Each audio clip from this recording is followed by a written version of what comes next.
백신으로부터의 자유, 강제 백신으로부터의 자유, 감시 통제로부터의 자유, 공산 독재로부터의 자유, 저희가 이렇게 큰 테마로 몇 가지를 해놨습니다. 그리고 자세한 내용들은 그 포털에 보시면은 국민혁명당 선대본부, 국민혁명당 선대본부라고 이 검색을 하시면은 뭐 들어가서 보실 수가 있고, 아니면 국민혁명당 홈페이지로 가시면은 저희가 또 들어갈 수 있게끔 사이트 배너를 연결해놨습니다. 질문은 저희가 뭐 이게 아까 그 기자분들께서 이렇게 주신 것들 취합을 이렇게 했는데 뭐 돌아가시면서 자유롭게 질문해 주시면 되겠습니다. 예. 제가 마이크를 드리겠습니다. 대한일보 편집국장 도기현입니다. 후보자님 소개부터 천천히 들어가겠습니다. 뭐 사실 마이크를 안 써도 될 것 같은데요. 저는 국민혁명당 대선 후보자 고영일입니다. 반갑습니다. 저는 이제 제주 출생입니다. 제주도에서 태어나고 초중고를 제주도에서 나왔습니다. 오영고등학교를 졸업하고 1988년도에 한국해양대학에 입교해서, 한국해양대학은 저는 ROTC 제도로 4년 동안 기숙사 생활을 하고, 그리고 나서 해군 장교로 임관하든가 아니면 이제 상선 사관으로 나가서 근무를 하게 되는 구조로 되어 있는데, 저는 해군 장교로 임관해서 현역으로 해군 제2함대에서 참수리호를 타고 연평해전에 나왔던 그 선박입니다. 그 함정에서 계속해서 2년 동안 근무를 했고, 참수리를 타고 근무를 하는 중에 한 번은 어선이 고기를 잡으면서 NLL을 넘어서 북한 해역으로 가는 바람에 해군 함정, 그때 당시에 탔던 함정을 이용해서 NLL을 넘어서 그 어선을 구조한 적도 있었고, 그렇게 치열하게 NLL을 방해하기 위해서 열심히 해군 생활을 하고 나서 전역을 한 뒤에 성균관대학교 법학과에 입학을 해서 거기에서 법학사 학위를 받고 2000년도 제42회 사법시험을 합격하고 사법연수원 32기로 수료를 한 뒤에 2001년 2년 사법연수원 생활을 하고 2003년도부터 현재까지 변호사로 생활을 해오고 있습니다. 그리고 그 2014년도에는 제가 미국에 있는 노스웨스턴 대학, 거기에 법학 석사 과정을 마쳤고요. 그래서 미국법 석사를 갖고 있기도 합니다. 하여튼 그렇다고 뭐 영어가 유창하거나 그러진 않고 그냥 영어로 얘기하고 이런 정도는 됩니다. 2016년도부터 제가 기독자유통일당 거기에서 활동을 하고 2021년까지는 제가 기독자유통일당 대표로 역임을 하고 있다가 최근에 국민혁명당이 만들어지면서 두 당이 합당을 해서 제가 부대표로 현재 일을 하고 있고, 이번 2022년 20대 대선에 국민혁명당 대선 후보로 지명을 받아서 지금까지 앞으로 그 대선을 위해서 뛰고 있는 중입니다. 이 정도로 제 소개를 마치도록 하겠습니다. 네.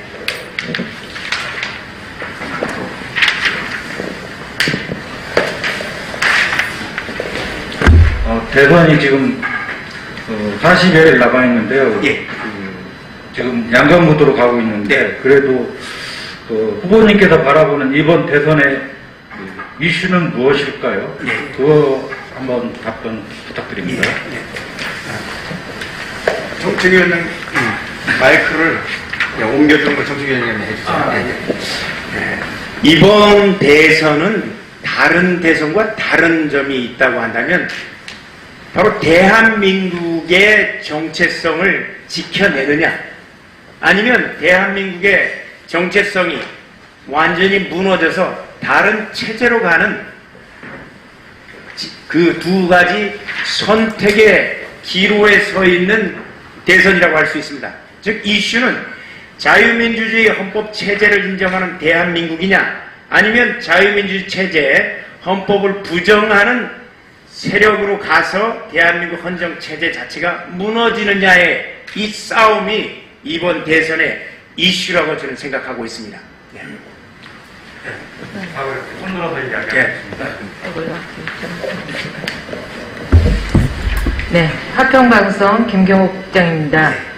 우리 대선 후보님의 정치 철학은 어떻게 됩니까? 정치 철학이라고 하니까 굉장히 오묘하고 심오한 것 같은데 저의 정치 철학은 다름 아니라 이승만 대통령이 4대 정신이라고 보시면 됩니다. 건국의 4대 기둥은 자유민주주의, 자유시장경제, 그리고 굳건한 한미동맹, 기독교 입국론. 이 부분이 이 정치 철학 4가지로 할 수가 있겠는데 다름 아니라 이걸 또 다른 말로 번역을 하면 생명을 살리는 정치, 대한민국 국가를 살리는 정치, 그리고 세상을 살리는 정치, 영혼을 살리는 정치라고 간단하게 요약을 할 수가 있을 것입니다. 예, 있을 것입니다.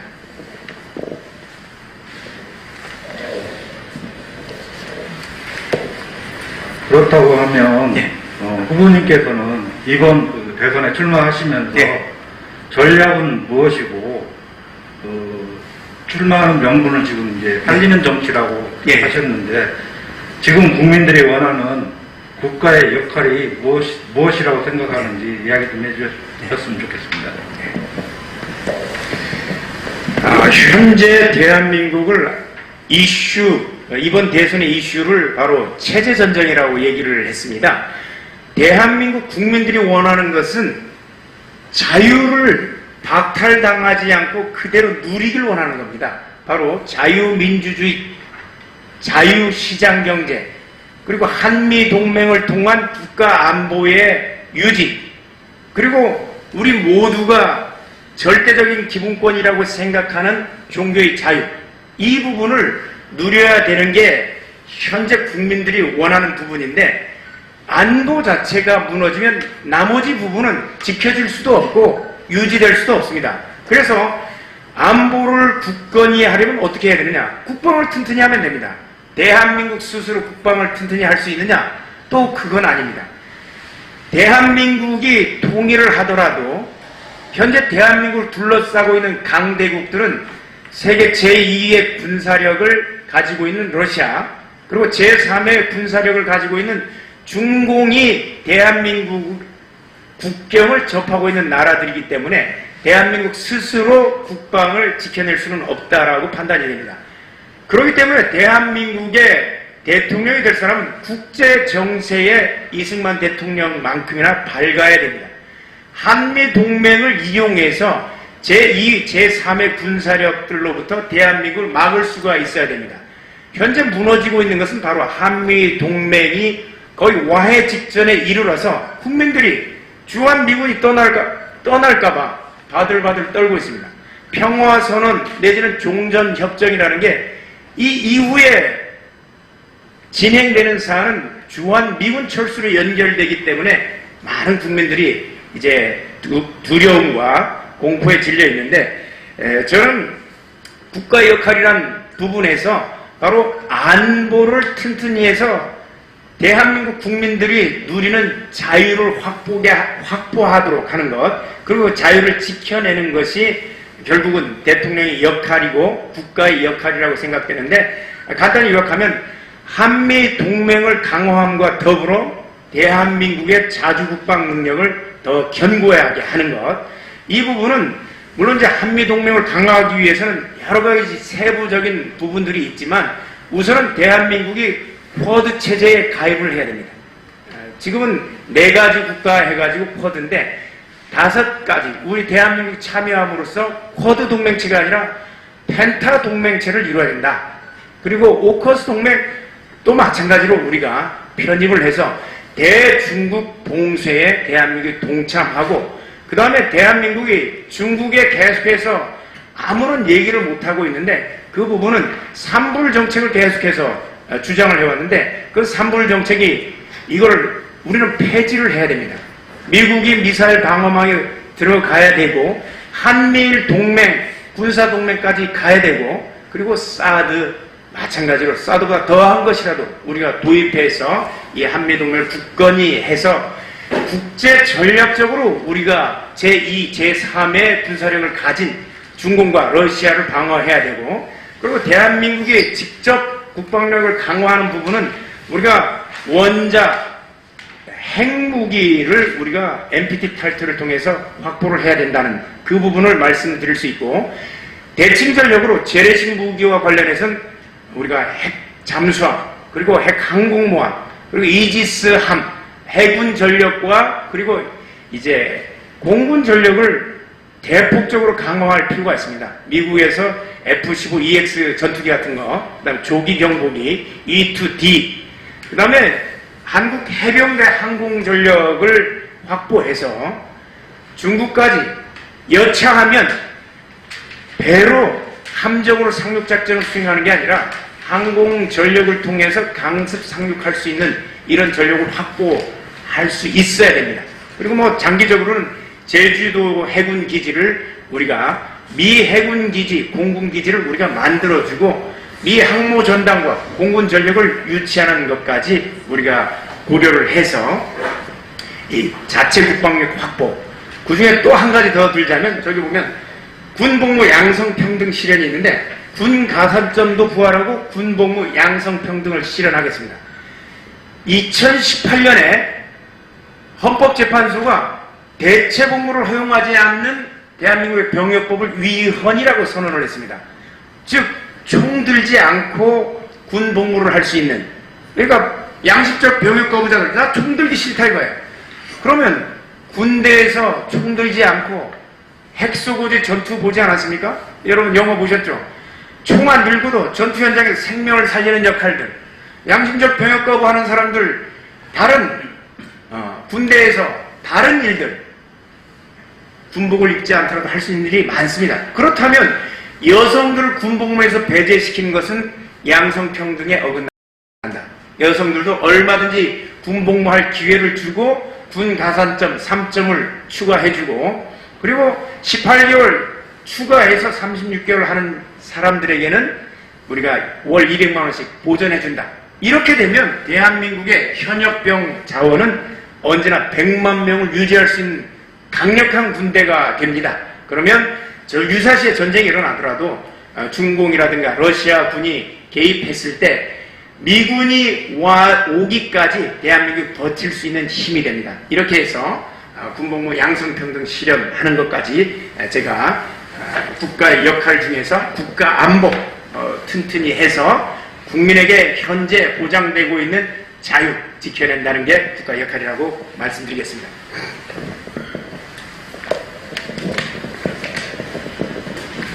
HB 한반도 방송의 전태석 기자입니다. 네. 저는 뭐 두 가지를 질문하려는데 먼저 한 가지를 질문하고 답을 받고 한 가지 또 질문하도록 하겠습니다.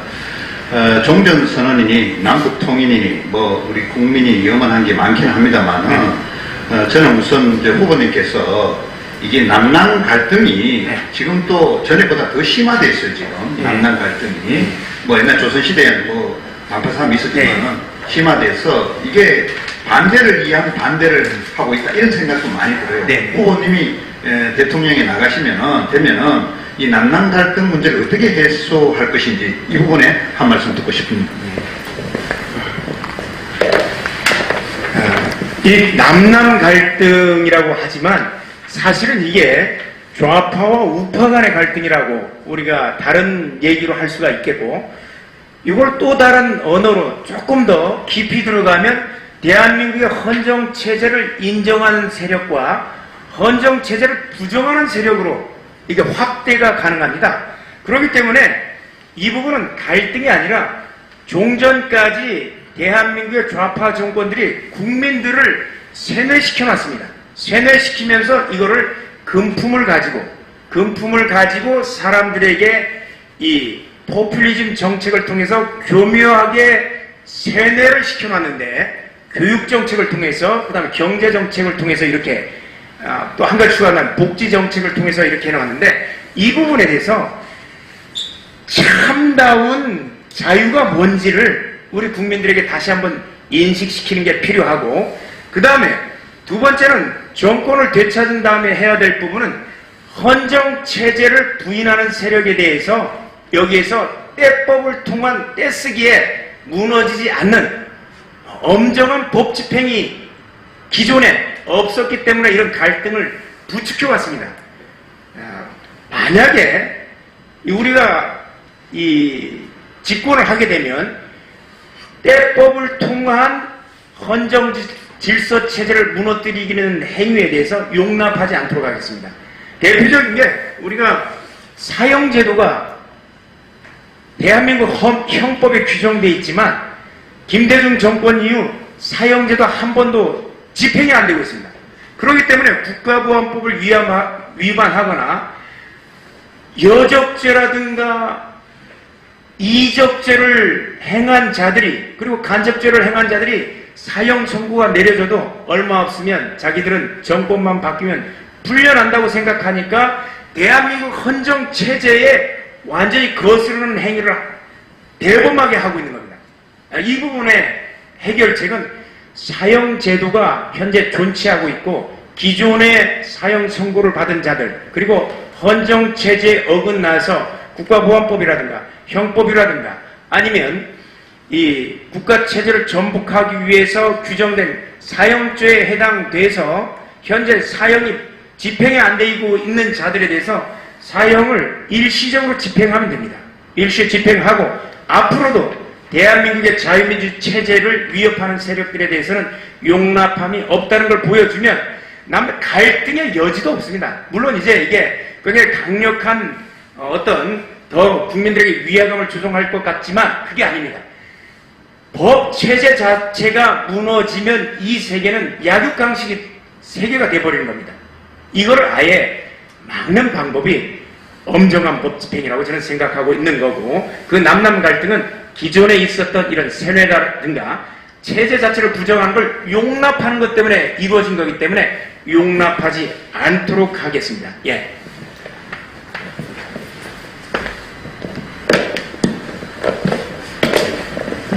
사.15 부정선거, 예. 제가 그 개표 현장을 6군데 제가 거의 다 둘러봤습니다. 저희 생각도 기자로서 황교안 대표의 주장하는 바를 같은 생각을 하고 있습니다. 예. 어저께 조혜주 사표 내고 또 노정희 중앙선거관리위원장이 성명서를 발표했습니다. 예. 부정선거를 일단 일소하고 자기의 투표나 이 관리를 잘 하겠다, 뭐 그런 의미인데, 사실은 이제 국민들 입장에서 볼 적에 저게 과연 믿어도 될까 이런 생각이 들어요. 성명서를 발표하고, 그리고 이제 청와대가 미는 그 이승택이라는 의원을 그분을 상임위원으로 뭐 아마 청와대에서 밀은 것 같지 않나 싶은 의미심장이 들리는데, 이것도 단호히 안 하겠다 이런 이야기였어요. 그래서 지금 아무리 선수가 열심히 하고 잘 뛰어도 심판이 엉망이면은 그 운동 경기를 망친 거 아닙니까? 예. 뭐 후보님이 아무리 열심히 해도 이 심판을 하는 중앙선거관리위원회 잘못하면은 이 선거를 망치는 거거든요. 지금 이게 이제 노정희 그 중앙선거위원장이 한 말씀에 대해서 성명서 발표한 데 대해서 어떻게 생각하시는지 지금 국민들이 보는 눈은 좀 남다르다는 생각이 좀 들어서 질문하는 겁니다. 노정희 대법관이죠? 네. 대법관이 대한민국 중앙선관위 위원을 맡고 있고, 그 다음에 각 해당 시도 지방선거관리위원회는 부장판사들이 선관위 위원장을 맡고 있습니다. 지난번에 이제 권순일 대법관이 이걸 맡고 있었고, 노정희 대법관은 출신이 어떻게 됩니까? 우리법연구회 출신입니다. 우리법연구회 출신이 중앙선관위 위원장을 맡고 있고, 고도 인사죠. 그 다음에 이제 원래 조혜주 위원장이 가야 될 자리는 야당 몫이었습니다. 야당이 추천하는 위원이 들어가야 될 자리를 끝까지 버티고, 그 다음에 이번에 이승택이라는 청와대에서 미는 사람을 집어넣겠다. 야당 몫을 왜 여당을 집어넣냐 이거예요. 그래서 노정희 우리법연구회 대법관이 들어가서 최선을 다해서 공정한 선거를 하겠습니다. 이거 자체는 사람의 의도는 우리가 믿을 수가 없는 겁니다. 국제 전략에 있어서도 그 상대 국가의 의도를 파악하기는 어렵습니다. 열 길 물속은 알아도 한 길 안 되는 사람 속은 모른다는 거예요. 그렇기 때문에 국제 전략에서는 그 상대방 의도를 파악하는 게 아니라 거기에 능력을 파악하고 있습니다. 결국은 어떻습니까? 야당 몫을 임명해야 되고, 두 번째는 능력입니다. 능력과 관련된 거는 현재 사전선거제도 그리고 개표기 문제가 있습니다. 만약에 사전선거제도를 폐기하지 않고 그리고 개표기를 수개표 제도로 전환하지 않으면 그들의 의도는 우리가 파악할 수 없는 겁니다. 그렇기 때문에 노정희 선관위 위원장의 얘기나 청와대의 얘기나 중앙선관위 직원들이 똘똘 단합하여 조혜주 선관위 위원을 거절했다고 해서 부정선거가 자신들의 의도대로 열심히 노력해서 부정선거를 막겠다고 하는 것은 어불성설이고, 그리고 고양이 앞에 생선 가게를 맡기겠다는 얘기가 꼭 같습니다. 고양이가 생선 가게에서 나는 절대 주인의 생선을 안 먹을 거야 라고 하는 것과 꼭 같습니다. 그렇기 때문에 제가 생각할 때는 이 부분이 아니라 사람의 문제가 아니라 시스템 자체를 바꿔야 됩니다. 예. 사전선거제도는 없애야 됩니다. 그리고 개표기를 쓰더라도 수개표로 모든 것을 현장에서 공개해야 됩니다.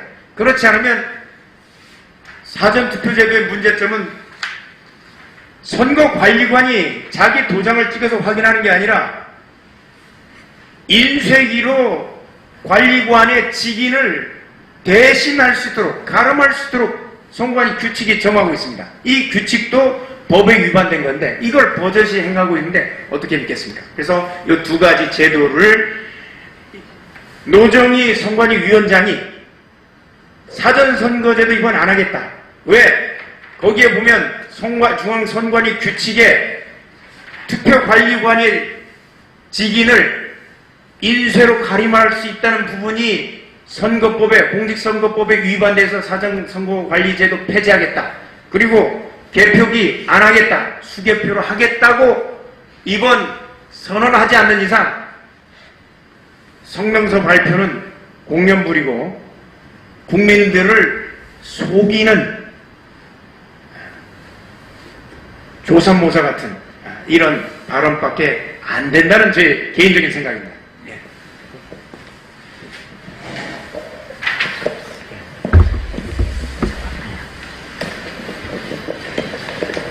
네, 축구방송의 이성훈 기자입니다. 지금 우리나라가 경제 침체가 상당히 진행이 되고 있거든요. 예. 그리고 한쪽으로 좀 많이 편중이 돼서 그렇게 하고 지금 되고 있는데, 우리나라 미래를 어떻게 이끌어 나갈 수 있을지, 그리고 지금 G2로 어떻게 나아갈 수 있을 건지를 좀 말씀해 주십시오.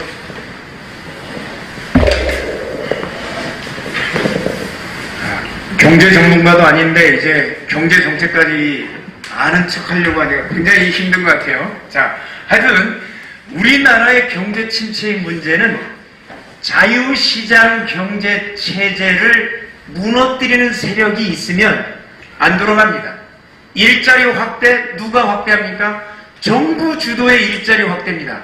정부 주도의 청년 일자리 확대는 대학에서 남아서 칠판 지우기, 낙엽 쓸기, 우리 어르신들한테 휴지 줍기 해서 일자리 창출했다고 하는 거예요. 이게 일평생 할 수 있는 일자리입니까? 아닌 겁니다. 일자리는 누가 만들어냅니까? 기업이 만들어냅니다.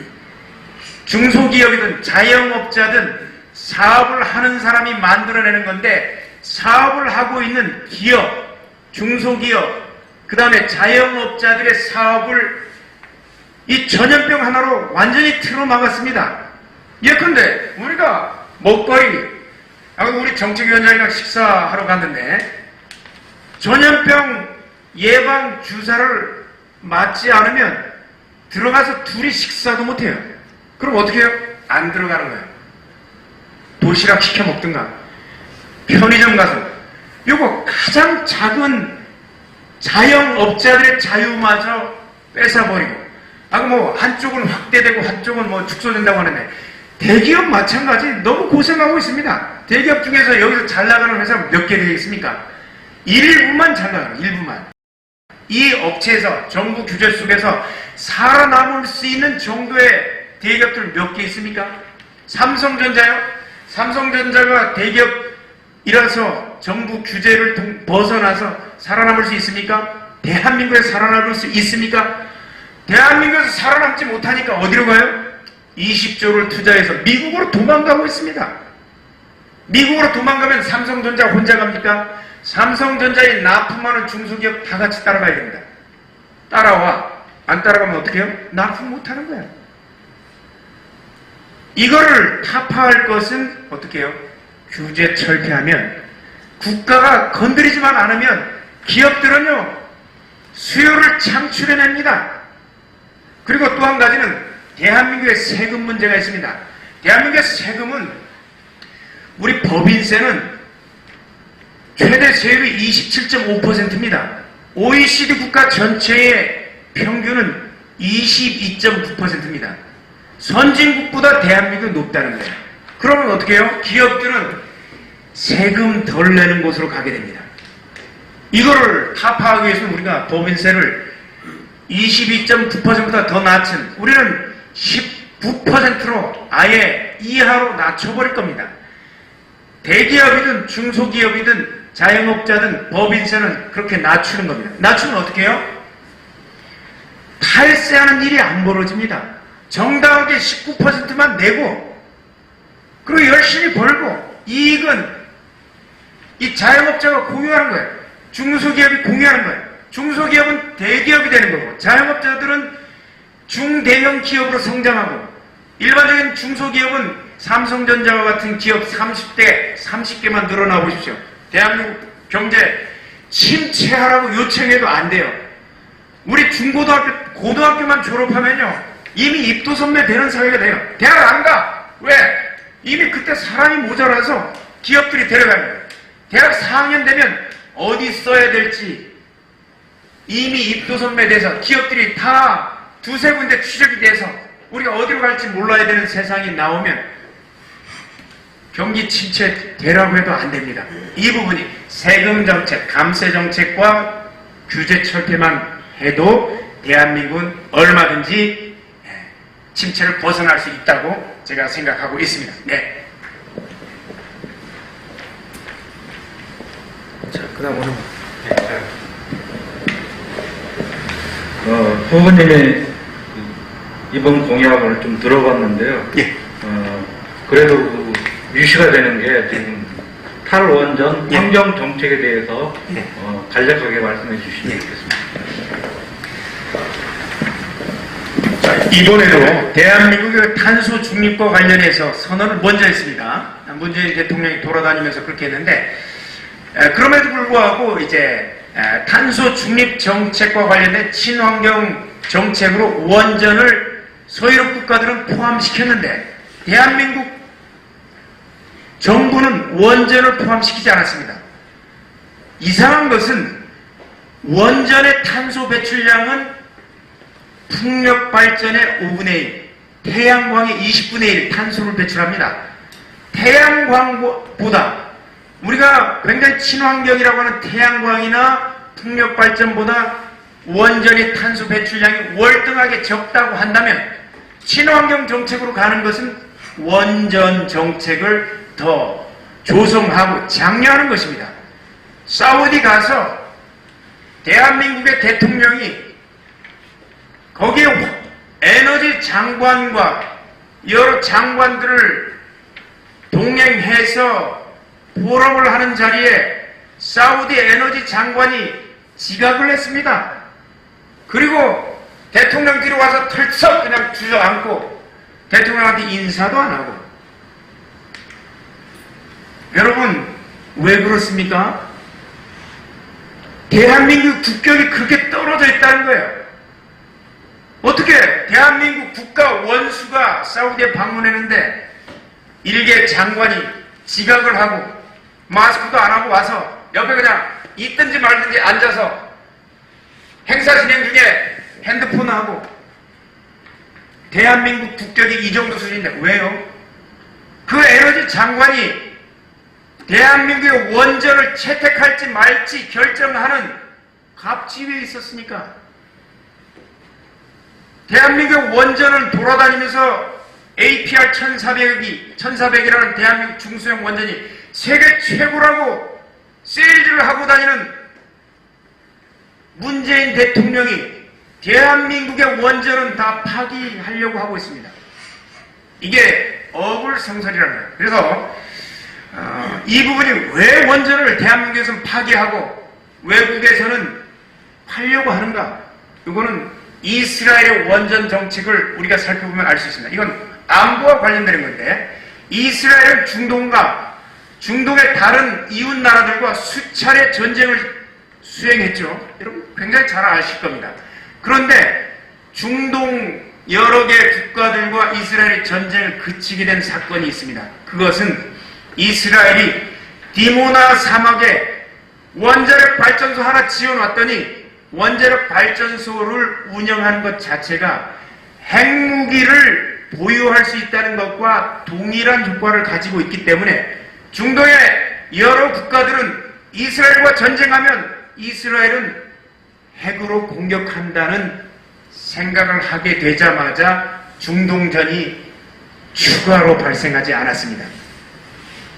문재인의 원전 정책은 대한민국의 핵무기 보유 능력 자체를 없애버린 겁니다. 그리고 북한에는 핵무기 제조 능력이 이미 있고 선호하고 있는 상황에서 국제 전략적 차원에서 보면 핵무기를 가진 나라와 안 가진 나라와의 관계는 싸우다가 죽든지 미리 항복하든지, 우리나라의 입장을 핵무기를 가진 북한 그리고 중공에 저자세로 들어가게 하는 굴종된 평화를 만들기 위해서 그런 부분인데, 환경정책도 마찬가지인데 환경정책의 어젠다는 좌파들의 어젠다입니다. 실제로 그들이 환경을 생각하는가? 그러지 않습니다. 환경을 진실로 생각했으면 아까 얘기했던 친환경 정책에 원자력 발전이 반드시 들어가야 됩니다. 국민혁명당은 원자력 발전 부분에 대해서 기존의 문재인 대통령이 취했던 정책과 완전히 반대로 대한민국의 중소형 원자로 정책을 다시금 회복하고 다품종 소량 생산이라는 원자력 발전소의 특성상 지금 거의 소멸해가는 이 다품종 소량 생산하는 그 협력 업체들까지 다 살려내는 정책을 취하고, 그리고 원자력 관련한 핵무기 반드시 확보하도록 하겠습니다. 네.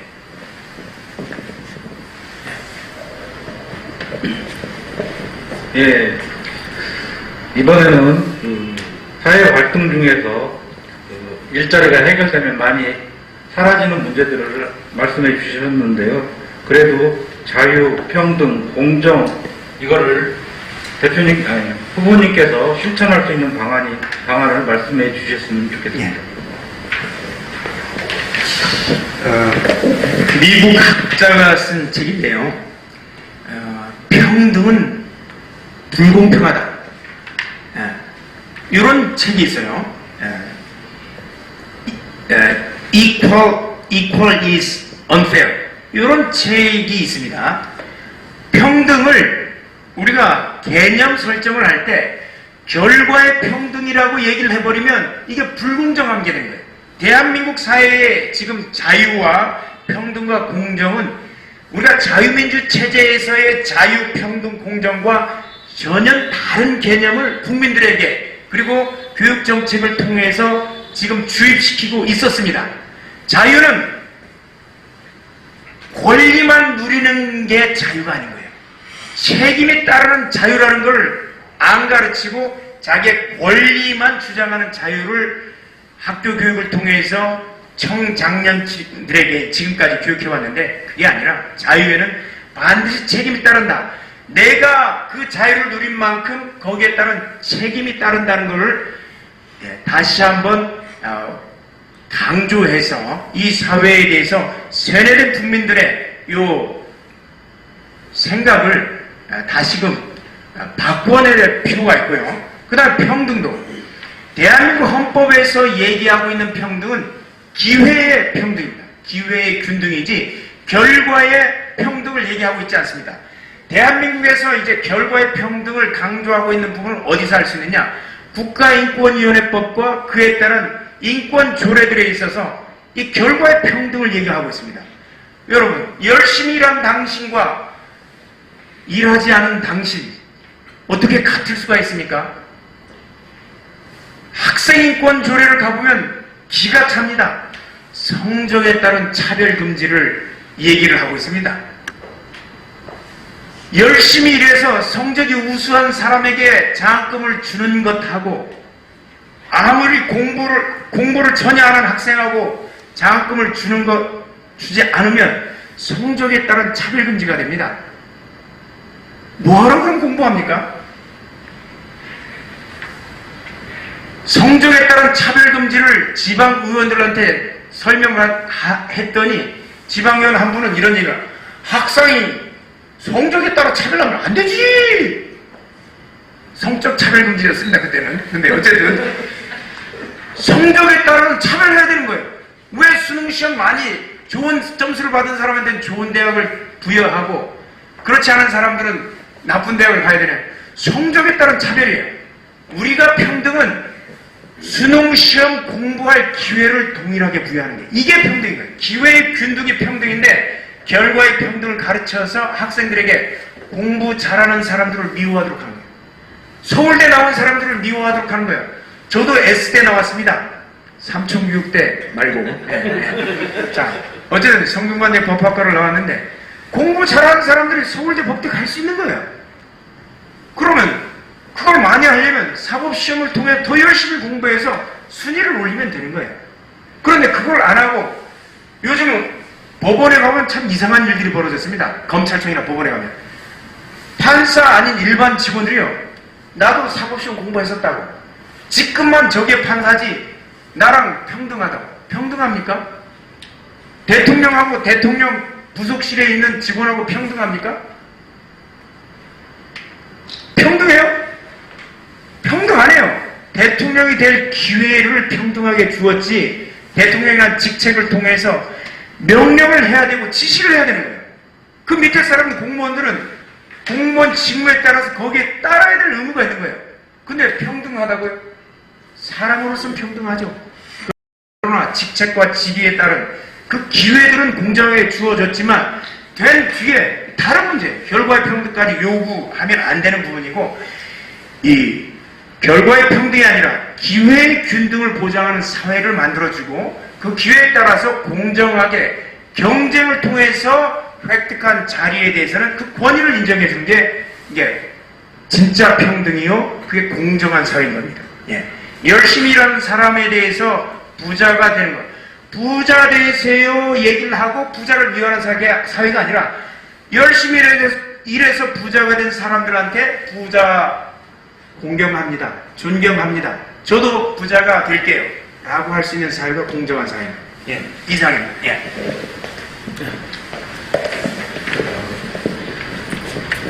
국민혁명당에서 그 대국민 약속으로 예. 네 가지를 예. 얘기를 해주셨는데 예. 아주 팩트 있었습니다. 예. 임팩트 있었는데 예. 그거를 다시 한번 설명해 주셨으면 좋겠습니다. 여기 보시면 여러분들이 세금으로부터의 자유, 강제 전염병 예방 주사로부터의 자유, 그리고 감시 통제로부터의 자유, 공산 독재로부터의 자유를 우리가 이 약속을 내걸었는데요. 여러분 어떻습니까? 아까 세금 문제는 얘기를 드렸는데요. 우리 상속세, 증여세를 부자들만 내는 거라고 생각합니다. 그러나 평생 동안 일해서 아파트 한 채를 얻었는데 이게 10억이 넘어가요. 그럼 어떻게 해요? 반은 내가 죽을 때 자녀한테 물려주고 싶은데 반이 국가가 가져가요. 아니 평생 내 아파트 살 동안 국가가 나한테 기여한 게 뭐 있어요? 소득세 꼬박꼬박 받아갔지, 매달 뜯어가지.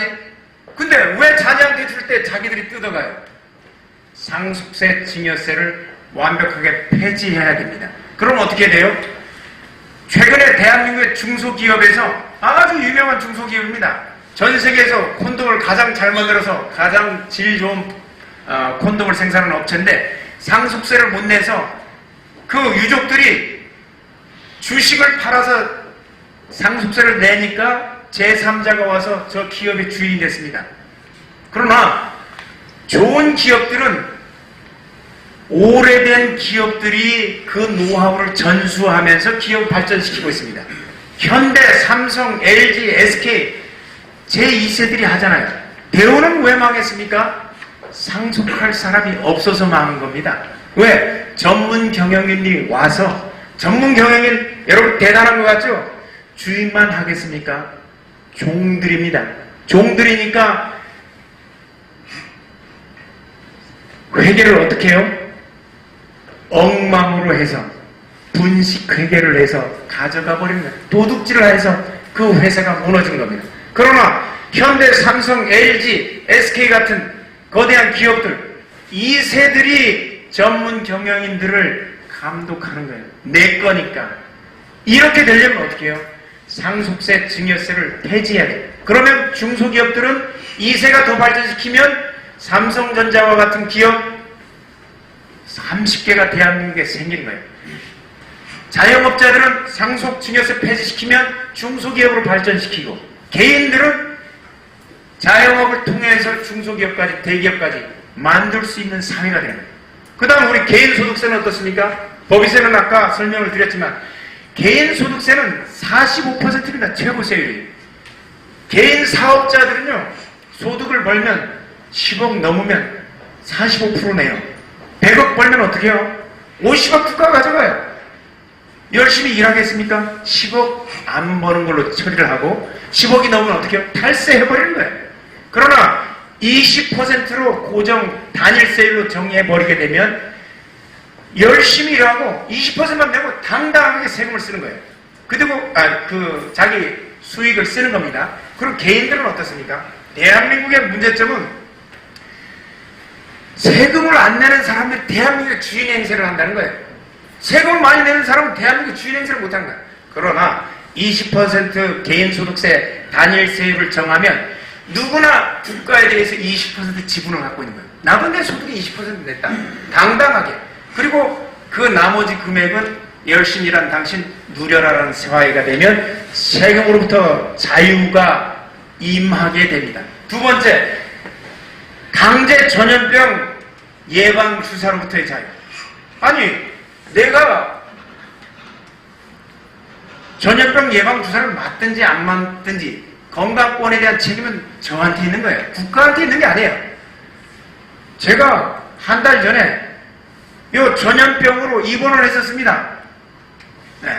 격리돼서 병원에 가봤더니, 저기 서북병원이랑 병원에 가봤더니 저랑 입원한 두 분이 2차까지 백신을 맞았습니다. 그리고 안동 지역이었습니까? 네. 안동 지역에서 정보 공개를 청구해서 그 전염병에 걸린 사람들을 분석해봤더니 31명 중에서 몇 달 전입니다. 31명이 걸렸는데 29명이 백신 2차 이상을 맞았습니다. 2명만 백신 안 맞은 사람이 걸렸고 31명 중 29명은 백신을 맞은 사람이었습니다. 28명은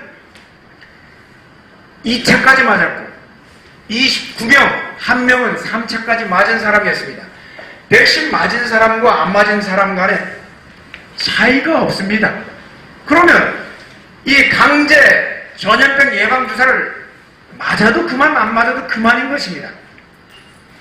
제가 먼저 퇴원했고요. 백신 하얀 공무신 신은 사람들은 저보다 늦게 퇴원을 했습니다. 결국 강제 예방주사 때문에 우리 자영업자들을 망치고 영업의 자유를 박탈하고 우리 국민들의 건강권과 보건권에 대한 자기 자신의 자유를 억압하는 강제 전염병 주사로부터 우리가 자유를 얻게 되면 우리 경제도 활성화되고 나도 마음껏 돌아다니고 얼마나 좋습니까? 이런 부분에서 자유를 우리가 반드시 찾아내도록 하겠습니다. 그리고 감시 통제로부터의 자유인데요. 원래 사찰은 누구에게 사찰을 부여해야 됩니까? 이거는 스님들한테 줘야 되는 게 사찰이에요. 스님들한테 사찰을 줘야지. 야당 지도자, 저 같으면 통신 감청 다 하고, 우리 주변에 있는 우리 뭐 정치위원장, 뭐 다 통신 감청을 다 당했습니다. 우리 당에 관련돼서 뭐 사랑제일교회 당원들이 많은데 사랑제일교회 헌금한 사람 전부 다 종로경찰서가 조사하고, 아니 사찰은 스님들한테 줘야지 왜 야당이라든가 이 기독교인들한테 그 사찰을 주시려고 하는지 나는 이해가 안 되는데, 이게 바로 이미 대한민국 사회가 감시 통제 사회가 됐다는 거예요. 우리가 모르지만 이미 공공연 공수처를 통해서 경찰을 통해서 감시하는 사회가 됐는데, 다시는 이런 일이 발생하지 않도록, 제가 무슨 범죄 혐의자입니까? 범죄를 저질렀습니까? 보통 사람들은 범죄형 얼굴이 있다고 합니다. 범죄학에서. 이렇게 하면 제가 범죄형으로 생겼습니까? 아유, 참. 창조한 뒤에 하나님께서는 저를 보고 보시기에 심히 좋았더라 한 얼굴을 범죄형으로 보고 이렇게 사찰을 저한테 주시려고 하는데, 사찰을 사절합니다. 예. 자, 우리 국민들 모두 감시 통제로부터 자유를 얻는 사회 되도록 만들겠습니다. 이게 공산 독재 체제의 특징이 감시 사회입니다. 5명 이상, 아니 식당에 갈 때 왜 5명 이상, 6명째부터는 안 되고 4명까지는 됩니까? 6명부터는 코로나가 창궐을 하고 5명까지는 코로나가 멈춥니까? 그리고 9시 넘으면 코로나가 창궐을 합니까? 아니 어떻게 이게 공산 독재지, 비과학적, 비의학적으로 우리 국민들을 통제하는 거를 이미 재미를 붙였어요. 생명 위험에 이 오미크론이 나왔어. 근데 오미크론의 치사율은 종전의 델타 바이러스보다 더 적습니다. 그런데 왜 통제를 해요? 이게 바로 공산 감시 독재 체제의 특징을 현재 정부가 갖추고 있는데, 대한민국을 공산 이 독재로부터 반드시 자유롭게 만들도록 하겠습니다. 예, 이것입니다. 질문 중에 빠진 게 있는데요. 외교 안보 부분에서 북한에 대한 부분이 빠졌고요. 그거 북한에 대한 부분 말씀해 주셨으면 좋겠고요. 다음 질문.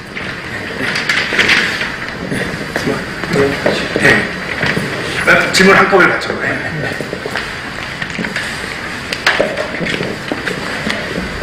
지금 단일화 부분, 대선 후보 단일화 부분이 계속 지금 뜨겁게 달아오르고 있습니다. 한 후보는 지금 대장동하고 지금 가족 불화 문제가 또 추락하고 있고요. 또 한 후보는 토테미즘, 미신 이런 부분들 때문에 지금 어느 정도 라인이 올라가 있습니다. 그것도 지금 빠질 가능성도 없잖아 있습니다. 그래서 보면 우리 고 후보님이 그런 부분이 전혀 없고 깨끗한 그런 후보님이십니다. 가족 불화도 없으시고, 또 부동산 관계도 길거도 없고, 또 이쪽에 토테미즘 때문에 느낄 일도 없고, 이래서 가장 강력한데 지지 기반이 그런데 아직도 따라가지 못해서 그런 부분이 있어서, 만약에 저쪽에서 단일화를 하자고 요청이 오면은 안 올 수도 있겠죠. 안 오면 그냥 나가면 되겠지만, 온다면 거기 단일화 되겠다 했으면 후보님이 같이 선거를 도모해서 나중에 정권을 장악하면은 거기 들어가서 어떤 부분을 역할을 관장하실 거, 또 그걸 어떤 시야를 맡아가실 건지 그 부분은 좀 밝혀주셨으면 합니다.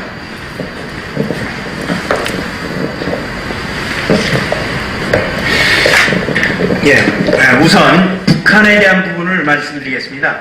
안보 정책 하면 현재 이제 대한민국 국방백서에 주적이 북한이라는 부분을 없애버렸습니다.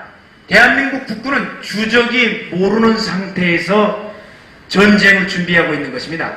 이 세상에 군대가 운영되면서 주적이 없는 군대는 대한민국밖에 없다고 생각하는데, 주적에 해당되는 부분에서 북한을 반드시 국방백서에 명시를 하도록 하겠습니다. 그리고 주적 외에 이 대한민국 주적으로 삼아야 될 준적국에 대해서 규정을 하겠습니다.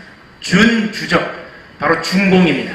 중공에 대해서도 규정을 해서 대한민국의 안보에서 핵심은 두 국가입니다. 북한, 이번 2022년 1월 5일부터 1월 26일까지 5차례 미사일을 발사했습니다. 탄도미사일은 UN 제재 위반인데 대한민국 국방부는 유감이다. 조금 유감이다. 조금 더 유감이다. 유감이다. 조금 더 유감이다. 유감이라고 할 게 아니라 탄도탄 그리고 미사일 발사 시험을 하면 우리는 요격 실험을 하겠다. 예. 발사하는 징후가 보이면 저희들은 거기에 맞춰서 북한 미사일 떨어지는 지점에 요격할 수 있는 요격 훈련을 같이 실시해버리겠습니다. 사실 이게 원점 타격을 한다는 사전에 원점 타격을 하는 효과가 동일하게 발생할 것인데 너희들이 미사일 실험을 하면 거기에 대한 우리가 원점 타격과 함께 요격 실험을 동일하게 시행하겠다. 이렇게 해서 북한의 이 미사일 개발 의지 자체를 완전히 무너뜨려야 되고요. 북한이 핵무기로 우리를 위협하고 있는 한은 우리는 NPT 조약 10조에 따르면 우리가 주권 국가가 지역 국가 때문에 직접적인 위협을 받을 때는 NPT 탈퇴할 수 있는 조항이 10조에 있습니다. 우리가 10조를 이용해서 NPT 탈퇴를 하고 바로 핵무기는 핵무기로 대응을 해야지 다른 무기에 아무리 현무탄도미사일 효과가 뭐 핵무포가 1킬로톤이라고 해요. 그러나 핵무기는 일반 화약의 4만 배입니다. 4만 배. 그렇기 때문에 핵무기는 핵무기로 대응을 해야 하기 때문에 NPT 탈퇴를 통해서 핵무기로 북한과 중국을 대응을 한다. 이렇게 말씀드리면 될 것 같고요. 그 외 자세한 부분은 저희들 그 대선 후보자 홈페이지에 들어가시면 아주 상세하게 나와 있으니까 참조해 주시기 바라고. 그 다음에 단일화와 관련해서는 이미 벌써 3차례에 걸쳐서 워커힐 호텔에서 우리 국민혁명당 대표 되시는 정광훈 대표님께서 단일화 제안을 했습니다. 그리고 단일화와 관련된 국민 여론조사 결과가 아마 금요일쯤에 나오고 토요일날 단일화를 위한 다시 한번 워커힐 호텔에서 회의가 진행되는데 제가 첫 부분에 이번 대선의 이슈가 무엇이냐고 물었을 때 대한민국의 헌정체제를 인정하는 세력과 인정하지 않는 세력과의 싸움이라고 했습니다. 이 부분은 만약에 현재 여당의 후보가 당선이 되는 경우에는 헌정체제는 무너지고 선거를 통해서 자유민주주의 체제를 유지할 가능성은 회복할 가능성은 전혀 없고 피로 혁명을 일으키기 전까지는 불가능하다. 그렇기 때문에 단일화의 이 요청은 국민들, 이 자유민주주의를 사랑하는 모든 국민들의 염원인 것입니다. 그렇기 때문에 어떤 우파의 지도자의 어떤 자질이라든가 그 다음에 조금 어떤 흠이 있더라고 하더라도 단일화 했을 때 가장 경쟁력 있는 후보를 만약에 국민들의 여론조사를 통해서 선정이 된다고 한다면 저도 거기에 말없이 대한민국 체제를 살린 다음에 그 다음에 기회는 있을 거니까 거기에 단일화에 최대한 협조를 저는 할 생각이고 그러나 단일화의 협조를 안 하고 나서 대한민국 헌정체제 자체가 무너지면 다음이라는 게 없습니다. 그러면 역사에 있어서 대한민국을 무너뜨린 한 역적 죄인의 한 사람이 되기 때문에 역사의 오명을 쓴다는 건 있을 수 없는 일이라고 판단이 되고 또 이와 관련해서는 정책적 연대 그리고 연립정부 같은 거를 구성할 수 있기 때문에 저는 문제가 될 수 없다고 생각하고 윤석열 후보가 저희들 정책 중에 일부를 가져갔는데 대표적인 게 여성가족부 폐지 이미 우리가 주장했던 내용들을 차용해 갔습니다. 그리고 국군과 관련해서 뭐 200만 원씩 주겠다고 하는데 우리가 얘기했던 부분은 군복무 양성평등 실현과 함께 18개월을 마친 이 병역 복무를 마친 군인들이 다시 18개월 연장할 때 200만 원을 주는 거였는데 일부만 베껴갔는데 하여튼 이렇게 연장하는 경우에 우리가 이 200만 원 추가로 주는 부분이고 이런 부분처럼 정책적으로 연대를 할 수가 있는 겁니다. 저희들이 주안점을 두고 있는 부분은 바로 자유민주주의, 그 다음에 자유시장경제 그 부분에 있어서 또한 이 한미동맹 요 세 가지인데 거기에는 자유민주주의에는 우리 자유민주주의 체제를 떠받치고 있는 가장 중요한 자유들이 있습니다. 바로 종교의 자유, 여러분들과 같이 언론의 자유, 그리고 이 양심의 자유라는 겁니다. 이 부분이 무너지게 되면 대한민국의 자유민주주의 체제는 없어지는 것과 똑같습니다. 정치적 자유도 이 세 가지 자유에서 비롯되는 부분들이라서 이런 부분들이 지켜지게끔 정책적 연대를 취한다고 한다면 뭐 교회의 자유라든가 그 다음에 뭐 미사의 자유, 예불의 자유 이런 부분들이 마음껏 이제 이 나라에서 지켜진다고 한다면 정책의 자유 그 이하의 자유이기 때문에 여전히 대한민국은 자유민주 체제를 누릴 수 있다고 생각되고 그 다음에 자유시장 경제를 옥죄고 있는 정책들 부동산 정책도 사실은 따지고 보면 자유시장 경제 체제를 시장 경제에 역행하는 정책을 쓰기 때문에 이런 부동산의 실패가 발생하고 있는데 그 부분을 자유시장에 맡긴다고 한다면 결국은 수요와 공급의 원리에 따라서 다 재조정될 수 있는 부분들입니다. 기업들은 공급을 확대해 줄 거고 공급이 확대되면 부동산 가격은 당연히 하락하게 되는 것입니다. 이런 부분 통해서 부동산 정책도 마찬가지로 해결이 될 수 있을 것이라고 보고 특정 기업이 혜택을 보는 게 아니라 공정한 경쟁을 기회를 부여하고 그 경쟁에서 살아남은 기업들이 최적의 가격으로 가장 좋은 품질의 주택을 공급하는 경쟁이 일어나면 국민들은 마음껏 선택할 수 있는 겁니다. 이러면 뭐 정책적으로도 연대하는데 전혀 문제가 없다고 저는 생각합니다. 또 질문이 있었습니다. 덕담으로 마치겠습니다. 아, 예. 후보님의 정책을 들었습니다. 참 가슴에 와닿는 정책들이고요. 드리고 싶은 말씀은 대선이라는 것은 결국엔 전쟁입니다. 네. 전쟁에는 그 명분이 없으면 싸움에서 힘을 쓸 수가 없습니다. 명분을 잘 잡아주시고요. 이번 대선에서 선전해 주시기 바랍니다. 네, 감사합니다.